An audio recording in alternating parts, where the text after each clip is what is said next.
In 1917, during World War I, a British spy named Mabel Elliott was stationed in Belgium. Her job: pass-coded messages to Allied intelligence under the noses of German occupiers.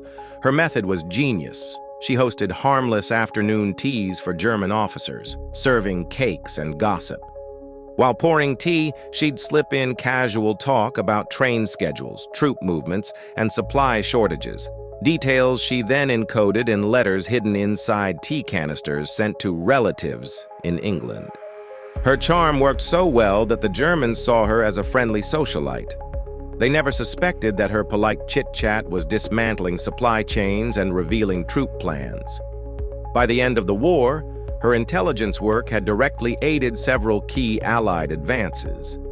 After the war, she returned to quiet life, never seeking fame, just content knowing she'd fought her war with wit, pastries, and a porcelain tea set.